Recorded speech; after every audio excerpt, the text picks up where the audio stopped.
The porch light was the first thing that bothered me, too bright for a quiet street, too early for bedtime, and somehow already waiting when Daniel turned down the block he never takes after dinner.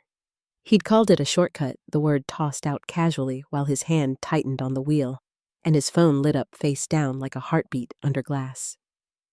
We rolled past 3 mailboxes and a sycamore whose roots buckled the curb, and my mind cataloged each detail because something in me had gone from anxious to observant in a single breath. A message chimed on my phone, the screen insisting I look, but I kept my gaze on that pool of light ahead where the walk met the door.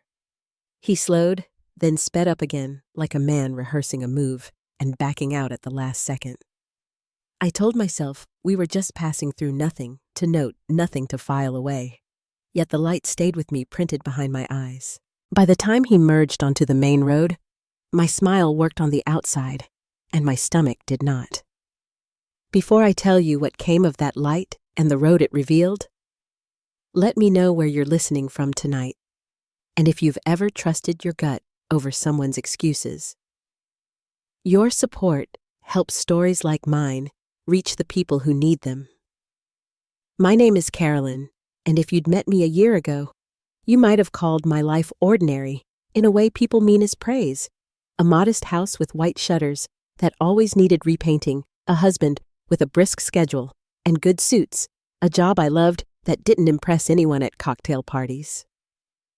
I teach literature at the community college, which is to say I spend my days convincing grown adults their thoughts are worth reading and their voices are worth hearing. And that has always felt like honest work to me. I grew up with a school librarian for a mother and a machinist for a father. People who prized doing things right over being seen doing them. And I carried those values like a lucky coin in my pocket. Daniel came from different stock country club dinners, summers on lakes I only knew from postcards, the kind of family that framed diplomas bigger than wedding photos.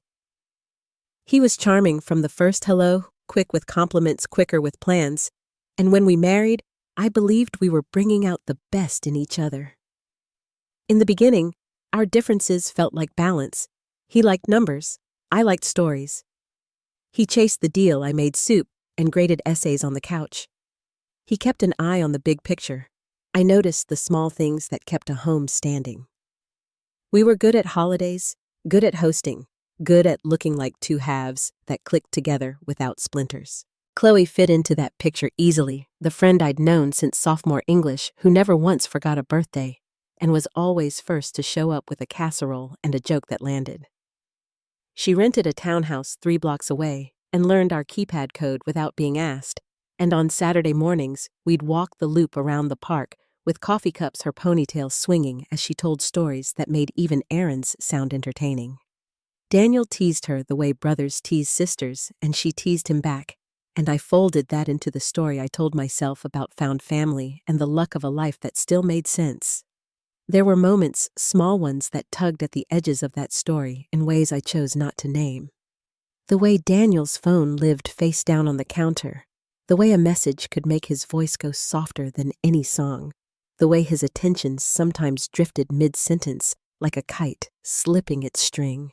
There was the joke he made at a barbecue about how I'd married into spreadsheets, and we all laughed because marriage is compromise and compromise is funny until it isn't.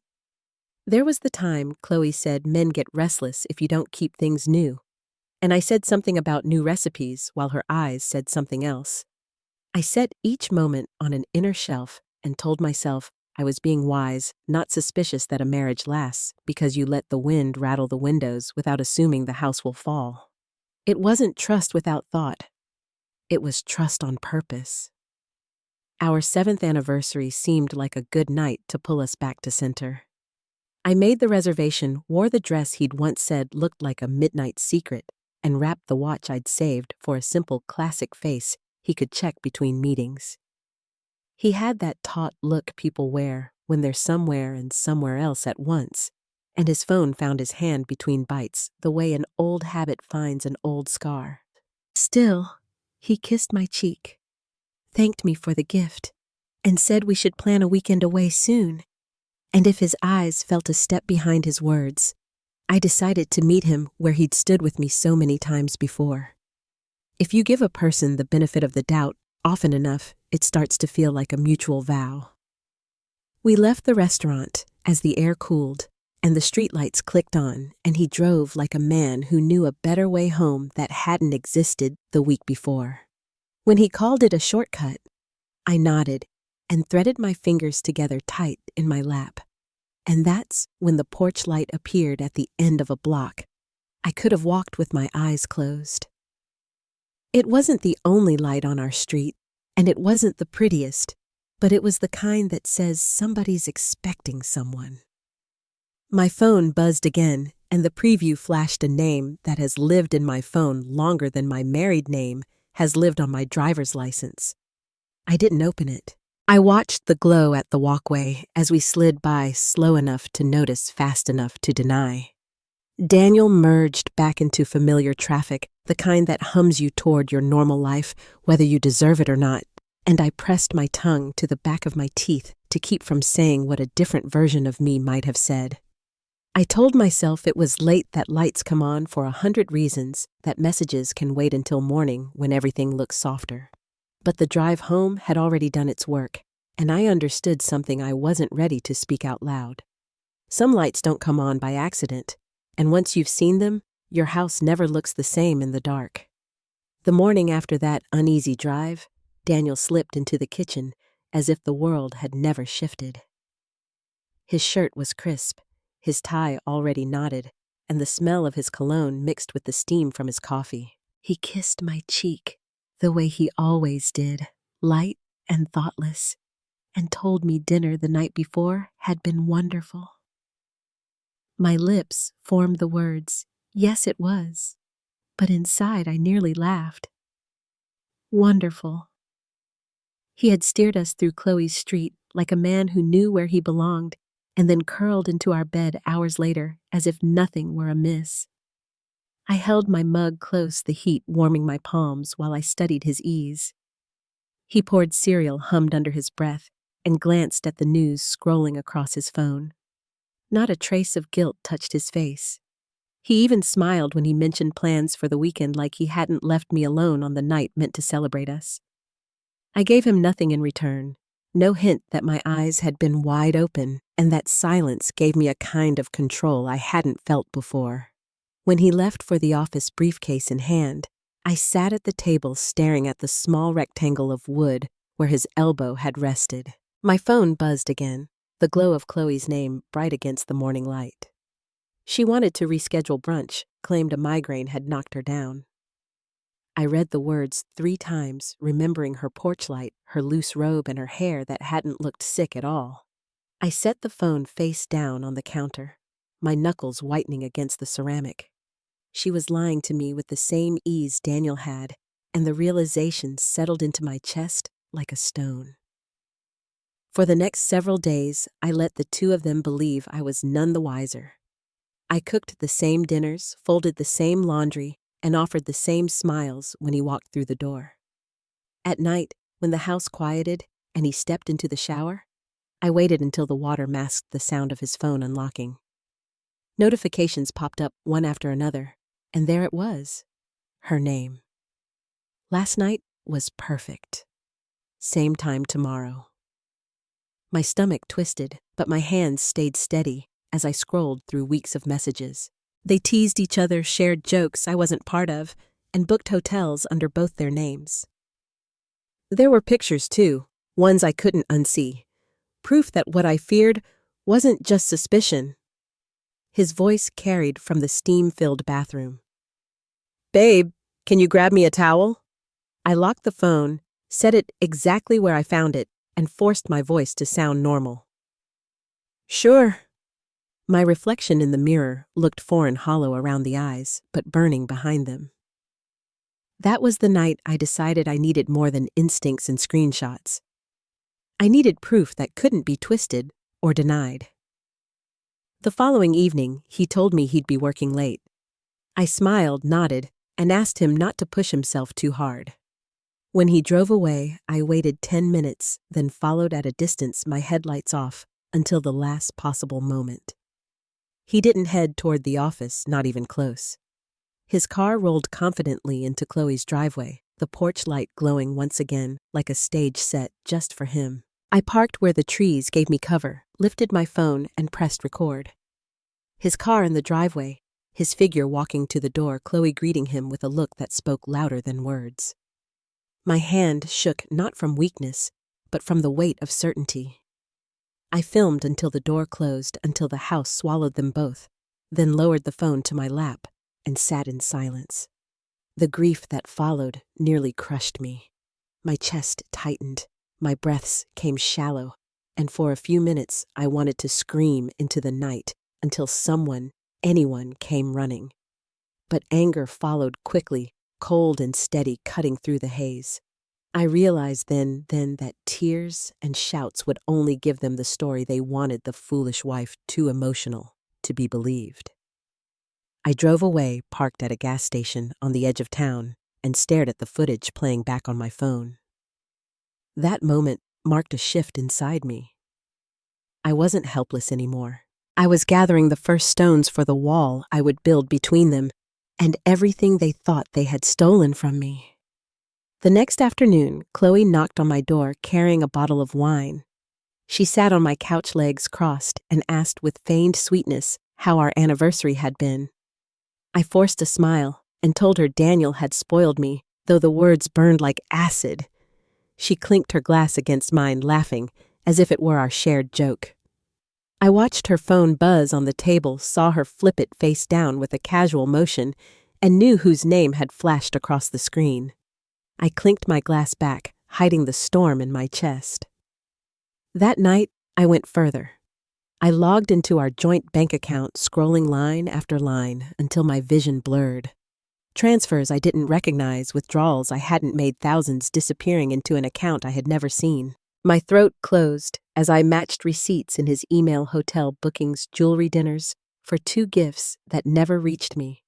He wasn't just betraying me with his body. He was financing their fantasy with our money. I printed every statement, every receipt, and slid them into a folder under my desk. Evidence. Not just of betrayal, but of theft. Lying beside him later, his arm draped heavy across my waist. I stared at the ceiling and felt the last pieces lock into place. This wasn't weakness or a passing temptation. This was planned, deliberate, and carefully hidden. The man I trusted had conspired with the woman I called my closest friend, and together they were bleeding me of everything I believed was ours. His touch no longer felt like closeness, it felt like chains. And in that silence, I promised myself one thing: they had no idea who they were up against. 2 nights later, he stumbled through the door, close to midnight, shirt untucked, and excuses spilling out about late meetings and demanding clients. I smiled, touched his arm lightly, and told him not to worry. The next morning, over eggs and coffee, I tested him. Chloe suggested we take a girls' trip, just the 2 of us. What do you think? His spoon froze for the briefest second, then he smiled too quickly and said it sounded fun, that I deserved it. I sipped my coffee and let him believe I was still the blind wife who trusted his every word. The next week, Chloe invited me over for a wine night. We sat in her kitchen, candles flickering, her voice too bright as she asked about Daniel. I met her gaze, calmly told her things were fine, and let the silence stretch. Her phone buzzed, his name glowing on the screen before she flipped it over. My lips curved into a quiet smile she didn't recognize. That was the moment grief gave way to clarity. Everything I had suspected was now undeniable. My husband and my best friend weren't just lying, they were dismantling my life with precision. But if they thought I would crumble under the weight of their secrets, they were wrong.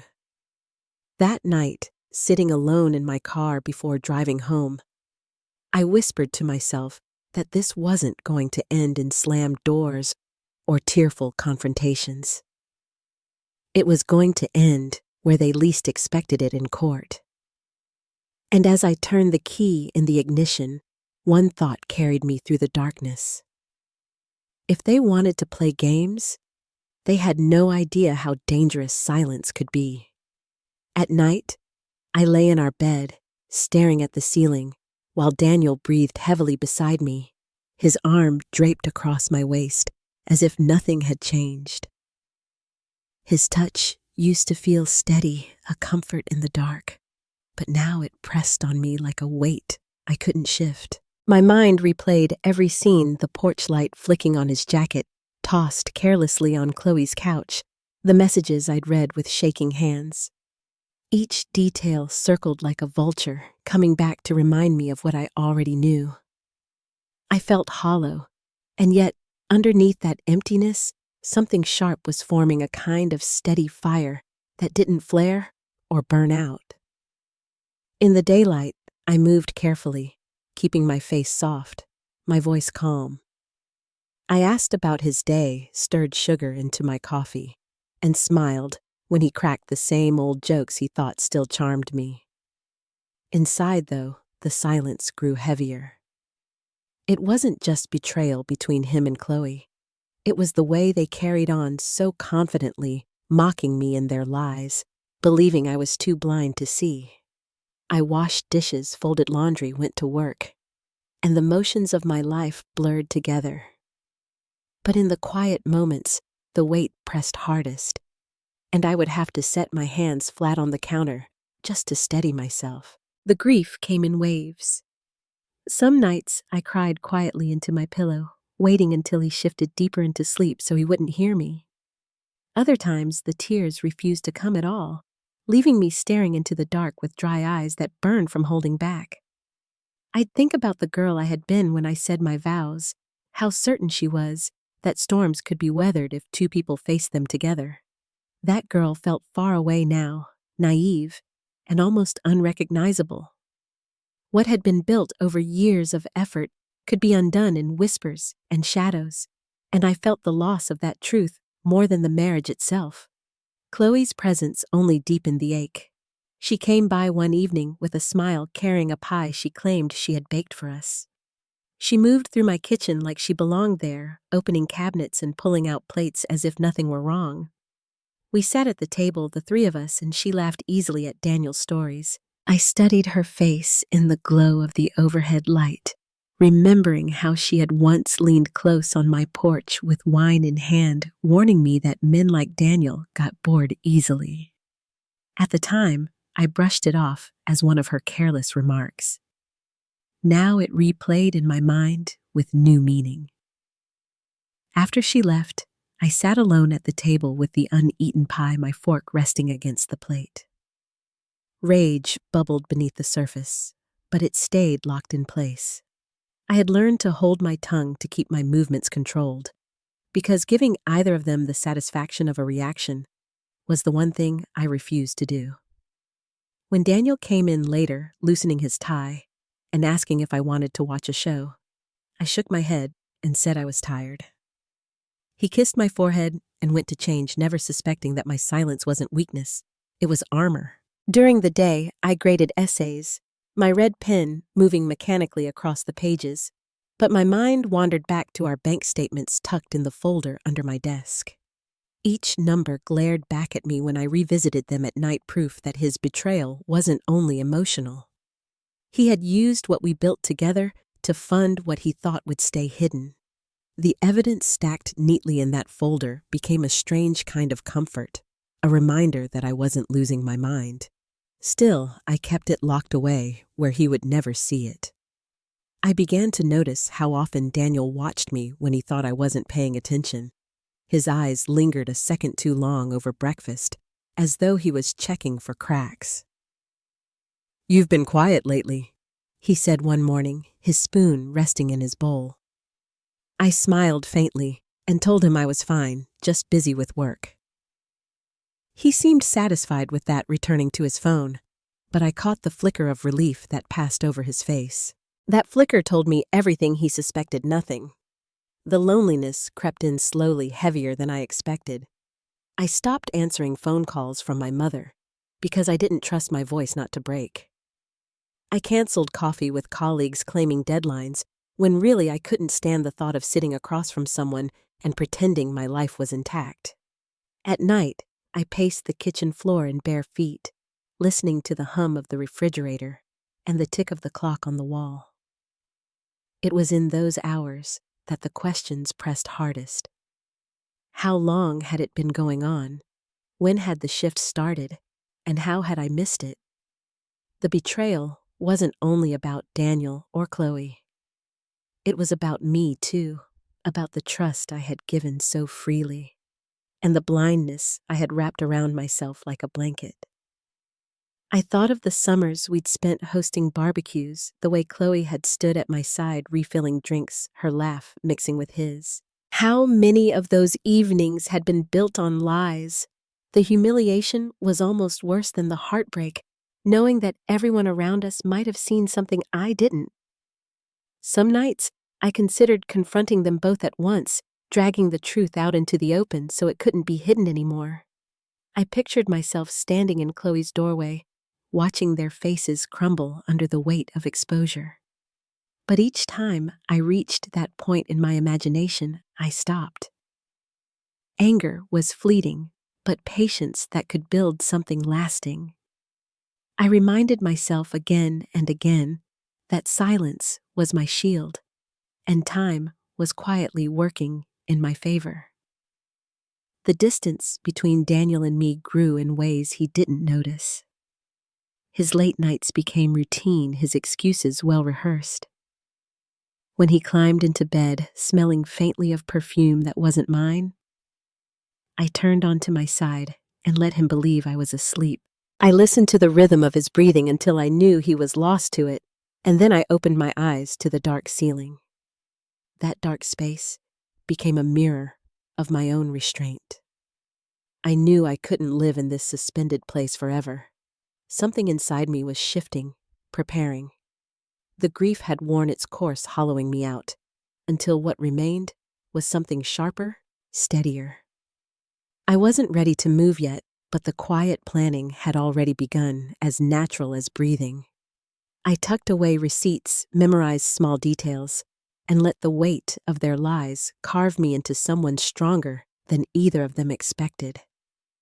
I didn't tell Daniel. I didn't tell Chloe. Instead, I let them both think they had won. My silence became the mask they believed, and behind it, the shape of my plan started to take form. And in those still nights, when I could hear the faint whistle of wind through the shutters, I promised myself that grief had done its work. What came next would no longer be about heartbreak. It would be about clarity. And clarity, once it settles in, becomes dangerous. The shift came so quietly that even I almost missed it. One evening, Daniel returned home close to midnight. His shirt creased the faint trace of perfume clinging to him. He muttered something about a client dinner and dropped his briefcase by the door. I looked up from the book in my lap and asked if he was exhausted. He blinked, surprised by my calmness, then nodded quickly and kissed my forehead before disappearing into the shower. That night, as the water ran, I lay back against the pillows with a certainty I hadn't felt before. I wasn't going to scream, cry, or beg for answers anymore. I was done being the unsuspecting wife.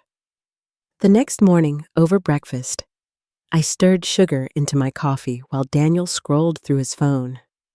I glanced at him and asked, "Late night?" He hesitated, just for a beat, then said it had been a long dinner with clients. His voice was steady, but I caught the small shift in his posture, the way he studied me, as though searching for cracks. I smiled, told him I was glad he worked so hard for us, and watched the relief spread across his face. He truly believed I still had no idea. In that moment, I knew I had the advantage, and I wasn't going to give it up. Later that week, Chloe called me in her familiar syrupy voice. "Babe, you've been so quiet. Everything okay?" she asked. I forced a light laugh and told her I was just buried in grading papers. She suggested we book a spa day together, her treat as if nothing was unraveling. My grip tightened on the phone, but I kept my tone cheerful and agreed.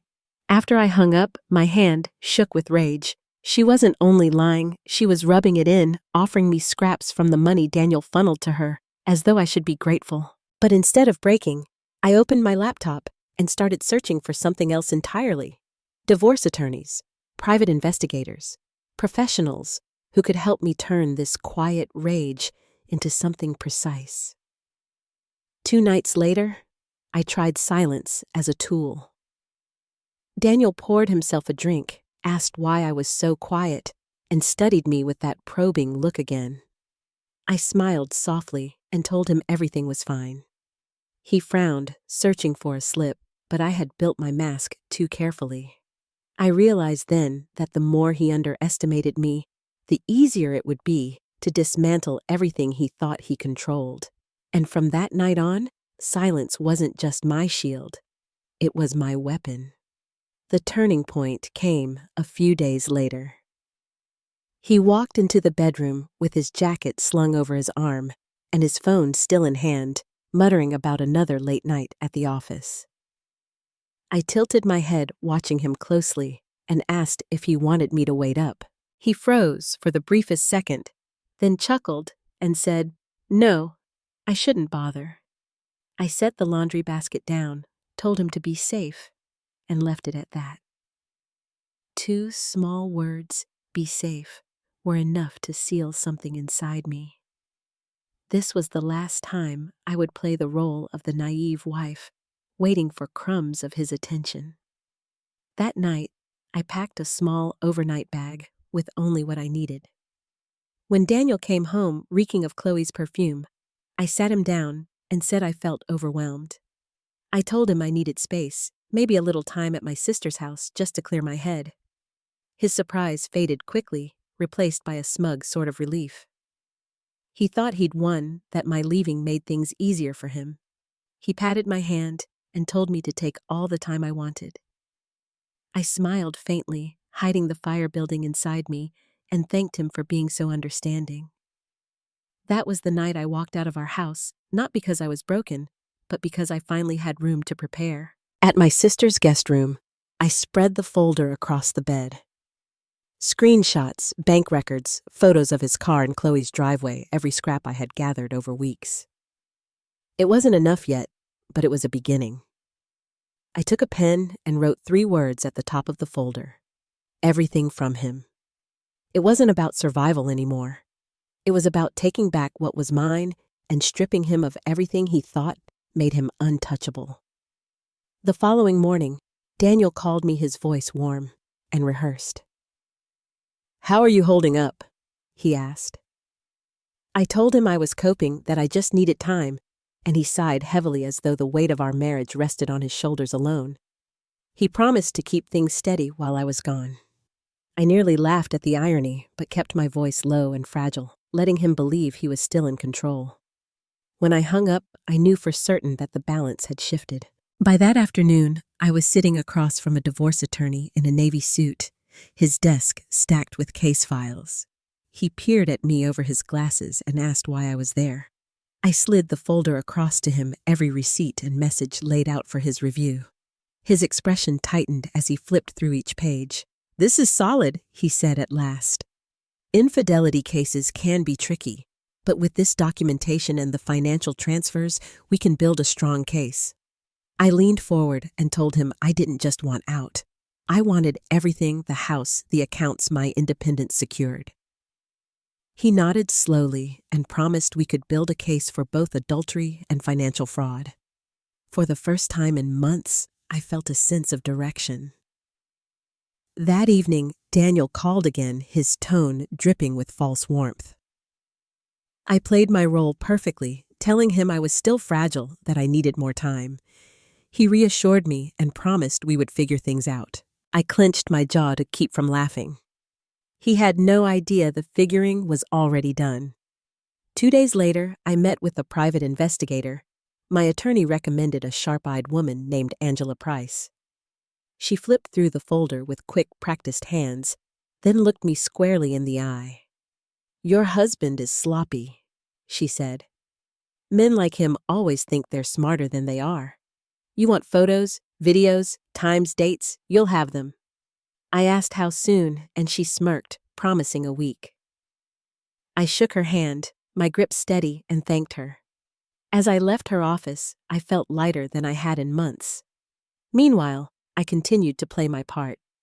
I texted Chloe, casually asked how she was feeling, mentioned maybe meeting for coffee. She responded quickly, cheerful and smug, as though nothing had shifted.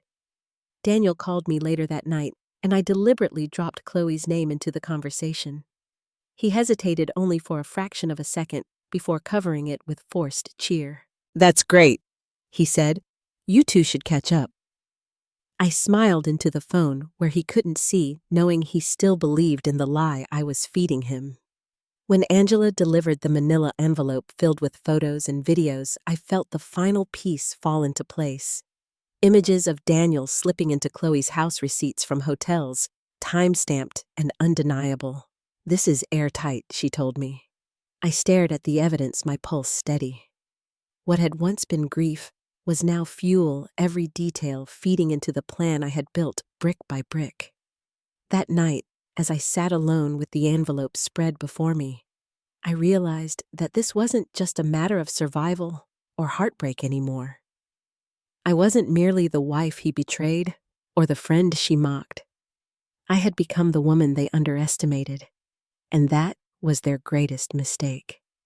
And as I gathered the papers back into the folder, I whispered to myself that what came next would not be quiet. It would not be merciful. It would be the end they never saw coming. I kept the envelope Angela handed me in plain sight on the nightstand, though Daniel would never know it was there. The weight of it wasn't only paper, it was certainty, the kind that steadied my breath when I felt my chest tighten. Every detail, every timestamp, every receipt had become a brick in the wall I was building. But walls weren't enough. If I wanted justice, I needed to step forward, and I needed to do it in a way that left no room for doubt. The first step was financial. I stopped depositing my paychecks into the joint account and redirected them to a new account in my name only. Each time I logged in and saw the balance grow, a quiet relief spread through me. Daniel never noticed. He was too consumed with shifting money around to fund his secret life. I made copies of everything: bank statements, mortgage documents, utility bills, then tucked them away in a separate folder.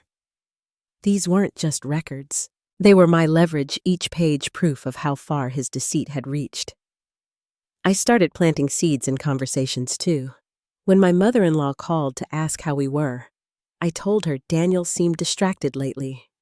She sighed and said he worked too much, that he needed to slow down and appreciate me. I agreed softly, adding only that he had other priorities right now.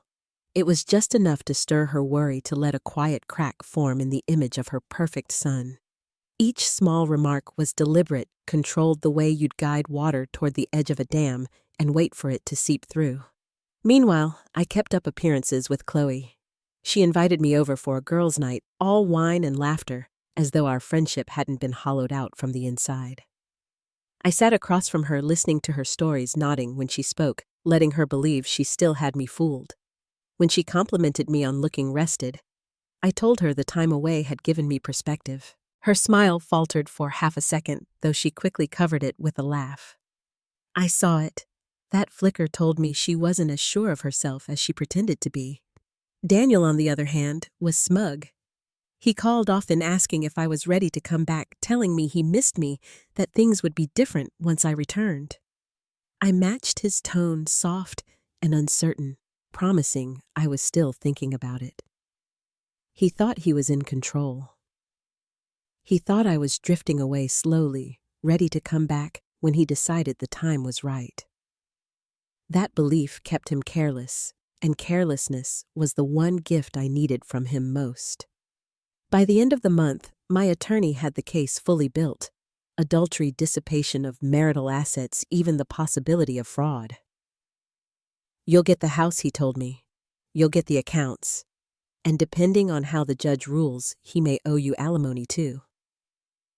I let his words settle in my chest, steady and heavy.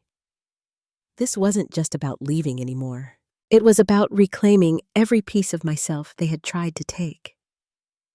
The night before we filed, Daniel called me again. His voice carried a false tenderness, the kind he used when he wanted to sell me on something. "Maybe you should move back in," he said.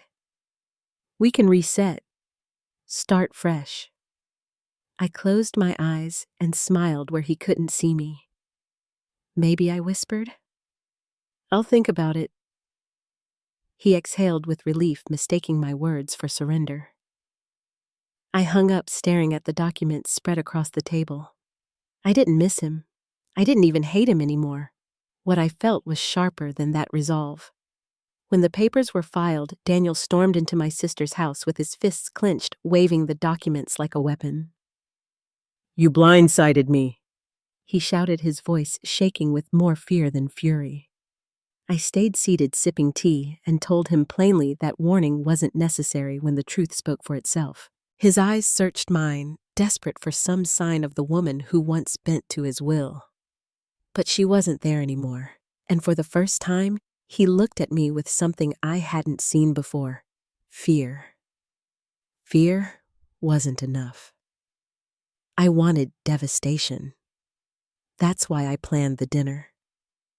I called his parents, his sister, even an uncle who always praised him as the golden boy of the family. I invited Chloe and Daniel as well, telling them it was a chance to talk things through, a way to clear the air. They arrived dressed like they were attending a celebration, smiles plastered across their faces, holding hands as though their unity was a shield. I let them sit, poured wine, and waited until the table settled into awkward chatter. Then I stood, a folder resting in my hands. I thought tonight would be the right time to share the truth. I began, my voice steady. Daniel frowned, telling me it wasn't necessary, but I slid the first photo across the table. Gasps rippled through the room as his parents saw him and Chloe together, kissing in her driveway. His mother's hand flew to her chest. His sister whispered under her breath, and Daniel's face drained of color.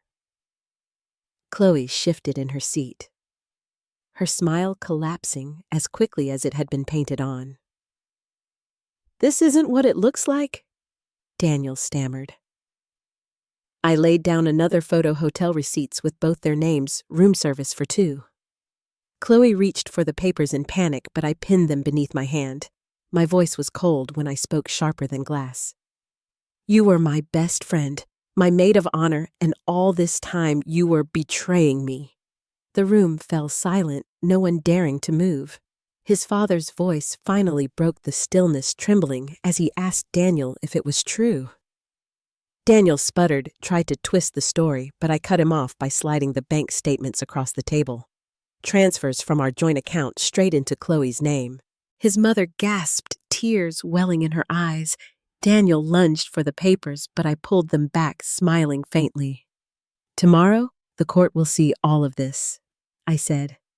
"But tonight, I wanted you to know who your son really is." I gathered the folder, leaving only one photo behind, Daniel kissing Chloe, the timestamp glowing. Then I stood my chair, scraping softly against the floor. "Enjoy your meal." And I walked out. The silence I left behind was louder than any scream could have been. As I stepped into the night air, my heart didn't race, and my hands didn't shake. What I felt instead was something steadier. For months, I had carried the weight of their lies alone. Now the truth was laid bare for everyone to see. I didn't need to shout, and I didn't need to fight. I had already struck the first real blow, and they hadn't even begun to realize how deep it would cut. And with each step away from that house, I knew the breaking point had arrived. What came next wouldn't just unravel Daniel and Chloe's facade. It would strip them of everything they had built together on my back. The courtroom smelled faintly of polished wood and paper, a place where truth carried weight heavier than anyone's excuses. I sat beside my attorney, the folder of evidence resting between us like a shield I had sharpened for months. Daniel entered with Chloe close at his side, both of them trying to appear composed. He wore a dark suit, the kind he used to save for celebrations, but his hands betrayed him, tightening into fists before he forced them flat against the table. Chloe's eyes darted quickly toward mine, then away, her lips pressed too tightly together. When the judge entered the room, stilled, my attorney stood and began laying out the case.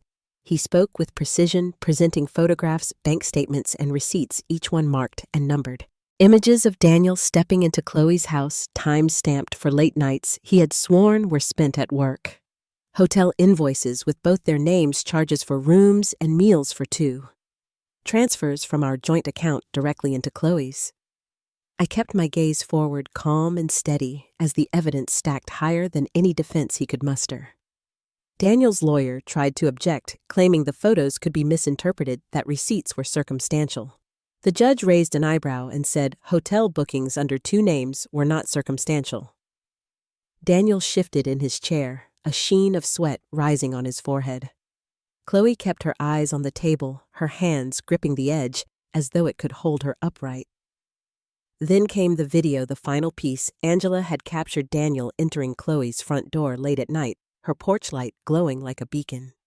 The judge leaned forward and asked him directly if he denied the man in the video was him. He opened his mouth, then closed it again, glancing at Chloe in panic. The silence that followed was louder than any denial could have been. The ruling came swiftly. The judge awarded me the house and the accounts, citing clear evidence of financial misconduct. Daniel was ordered to pay spousal support, a consequence of siphoning funds meant for our marriage into another woman's hands. The judge announced that Chloe's involvement in the transfers would be forwarded for investigation, her name tied to transactions she could not explain away. Chloe's head snapped up, her face draining of color. I didn't know she started, but Daniel gripped her arm hard and hissed at her to be quiet. The gavel struck sharp and final, sealing the truth into record.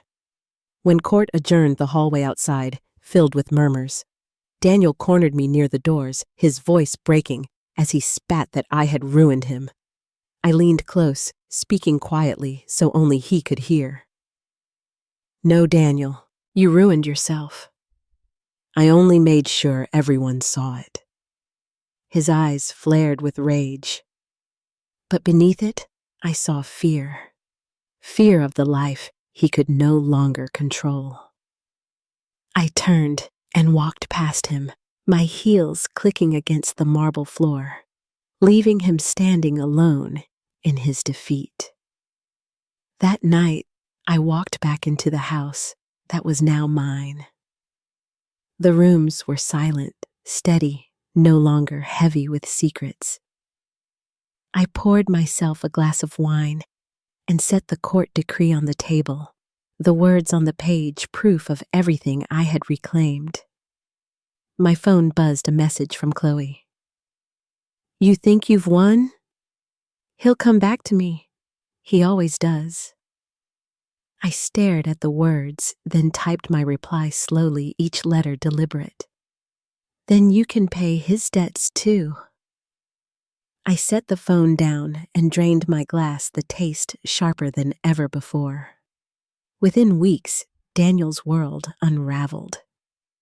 He moved into a small apartment on the far edge of town, nothing like the home he once bragged about. The polished suits disappeared, replaced by clothes that no longer fit his image. His family stopped answering his calls. His mother, who had once proudly called him her golden boy, refused to speak to him.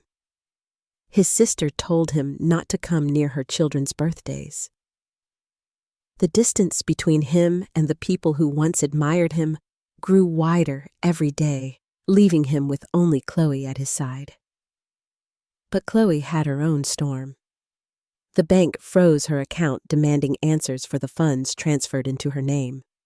Investigators pressed her with questions she couldn't escape. She cried in meetings, claimed ignorance, swore she didn't know where the money came from. The paper trail told a different story. She called me late one night, her voice ragged, begging me to listen. They're saying I could lose everything, my job, my savings. Carolyn, please, you have to help me. I let her talk until her voice cracked, then spoke evenly. Now you know what it feels like to watch everything you've built disappear? She sobbed, tried to say she hadn't meant for it to go this far, but I ended the call without another word. That was the last time I ever heard her voice.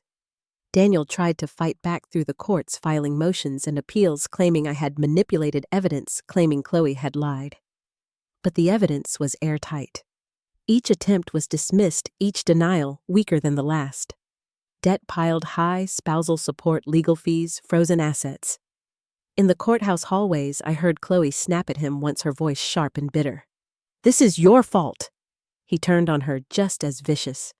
My fault. You took the money. Their unity, once a weapon, now cracked in public for everyone to see. The affair that had once seemed so powerful collapsed under the weight of its own greed. They had built their fantasy on lies, and now those lies bound them together in shame. I watched from a distance, no longer with anger, but with clarity. Their destruction was not loud or sudden. It was steady, like a slow collapse of rotten beams. At home, I felt peace settle in for the first time in years. I walked through the rooms at night, without the heaviness in my chest, each space now mine, in truth, as well as in law. Neighbors whispered, but not about me. They whispered about Daniel, about how the man who once held himself above everyone else had been left with nothing. I didn't correct them. I didn't need to. The truth had already spoken for itself. And as the days stretched quiet and steady, I knew their downfall wasn't finished. The cracks had only just begun to spread, and soon their world would cave in completely. The final collapse was still coming, and I was ready to watch it fall. Daniel's downfall did not arrive like a storm. It came in pieces, slow and unrelenting, until there was nothing left of the man he once believed himself to be. After the ruling, he moved into a cramped apartment on the edge of town, the kind of place with peeling paint around the windows and thin walls that carried every sound. His polished suits looked out of place there, hanging in a closet that smelled faintly of damp wood. I heard from neighbors that he walked the streets late at night, head down, no longer the man who drew attention when he entered a room. His family, once his shield, turned their backs. His mother refused to answer his calls, the shame of his betrayal, too much for her to carry in the circles where she used to boast about her golden boy. His sister told him plainly not to show his face at family gatherings, not even birthdays. The silence from those who had always praised him cut deeper than my words ever could. It stripped him of the image he clung to, leaving him bare to his own failures. Chloe was no comfort to him. Her life crumbled even faster. The investigation into the financial transfers moved swiftly, and within weeks her accounts were frozen. She had grown accustomed to the gifts, the hotel stays, the easy money, but now every dollar was under scrutiny. I read her name in the paper one morning, listed in connection with fraudulent transfers. The article carried her photograph, the same smile she once used to mask her betrayal, now framed as evidence of complicity. The shame of it followed her into her office, into every whispered conversation among colleagues. She called me once more, her voice thin and desperate. "Carolyn, please," she sobbed. "You don't understand. I could lose everything." I let her speak, listened as her words spilled over themselves, excuses mixed with pleas.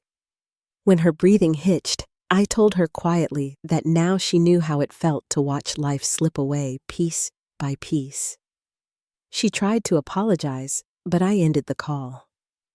That was the last time her number appeared on my phone. Daniel tried to salvage what he could, filing motions insisting he deserved another hearing, claiming evidence had been twisted. Each attempt was struck down quickly. The evidence was too strong, too thorough. His debts piled high alimony court costs, the fees from every failed appeal. He began showing up to hearings with worn suits that no longer fit his face, drawn from sleepless nights. Once in the courthouse hallway, I watched him and Chloe hiss at each other in low, bitter tones. "This is your fault," she spat loud enough for others to hear.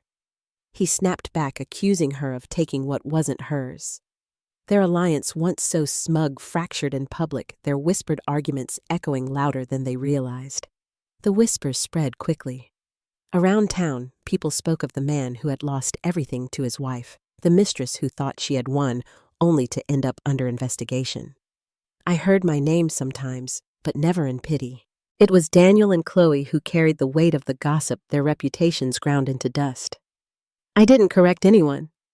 The truth was already written too clearly for words to change it. At home, I allowed myself to breathe again.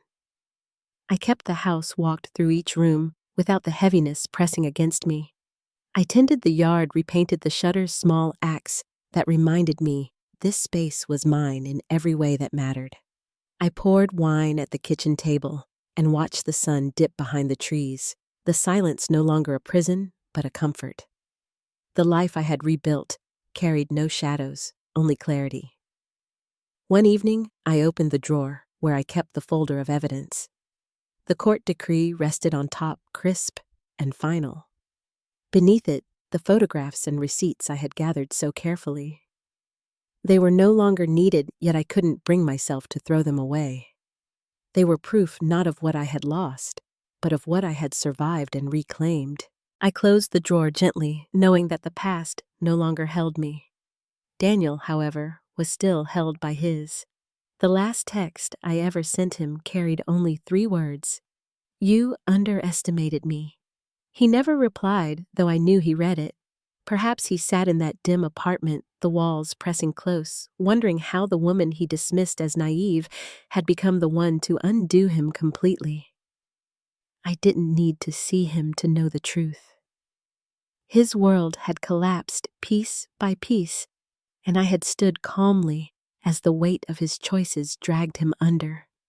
Chloe faced her own reckoning, her name whispered in offices and printed in papers, her confidence shattered. And me, I stood free, not softened by forgiveness, not bound by bitterness, but steady in the knowledge that justice had been served. Yet I sensed their collapse was not finished. Debt shame and investigation would keep unraveling the threads they had clung to, and the final strands were yet to break. I didn't wait for it. I didn't need to. I had already walked away with everything they tried to steal. And as I leaned against the porch rail one quiet evening, the air cool and still, I knew the end of their story was already written. All that remained was to watch as the last of it fell away. The last text I sent to Daniel, those 3 simple words, "You underestimated me," was the final thread I allowed between us. No answer came, and none was needed. His silence was its own confession, one I carried with me like a closing door.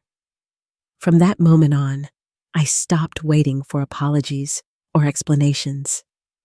I had already received something far better, proof that I could walk away with my head held high while he was left to face the wreckage of his choices.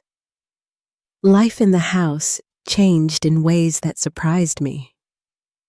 At first, it was just quiet, the kind that made you notice the ticking of a clock or the creak of floorboards in the evening. But soon, that quiet turned into peace. I repainted the shutters, planted flowers in the front yard, and opened the windows wide without worrying who was coming home late or who had just left. The air felt different, lighter. Each small change reminded me that I had reclaimed not only my space, but myself. I never heard much more about Chloe beyond what trickled through the papers. Investigators continued to press her about the transfers, and the company she worked for kept its distance.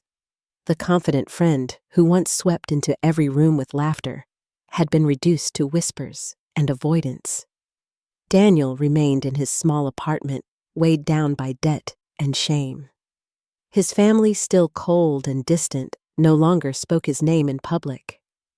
The two of them, once so proud of what they thought they had taken from me, were left to sit inside the ruins they created. For me, the victory wasn't about their misery. It was about the dignity I gained back when I refused to play the part they wrote for me. I didn't scream and I didn't beg. I gathered proof I planned carefully, and I trusted myself enough to see it through. When the gavel struck in that courtroom, it wasn't only a ruling in my favor. It was the sound of my voice being heard after too long of being dismissed. I've thought often about what betrayal really means. It's not just broken vows or secret meetings in the dark. It's the quiet erosion of trust, the assumption that you'll never notice, never rise, never fight back. Daniel and Chloe believed I would collapse under the weight of their lies. Instead, their betrayal gave me clarity. And with clarity, I found strength I didn't know I had. Justice, I learned, doesn't always come with shouting matches or dramatic confrontations. Sometimes it arrives quietly in the steady turning of pages, in the careful stacking of evidence, in the calm voice of a judge reading out the truth. And sometimes the best revenge isn't loud at all. It's simply living well unburdened while those who wronged you are left to sit in the shadows they created. Now, when I walk through my home, I don't see the reminders of a broken marriage. I see survival and renewal. I see evenings filled with peace instead of waiting. I see mornings where the coffee is poured without the weight of suspicion. I have no need to look back anymore. The past has done its work, and I've taken from it what I needed. If there is a lesson in all of this, it is that dignity is worth protecting, even when others try to strip it away. Silence, patience, and preparation can be more powerful than anger. And no matter how deeply someone betrays you, they cannot define the rest of your story. That choice belongs only to you. Before we close, I'd love to know what part of this journey stayed with you the most. Share your reflections in the comments, and if you'd like to hear more true family stories like this one, stay connected here. Until next time, may you hold tight to your dignity and never forget your worth.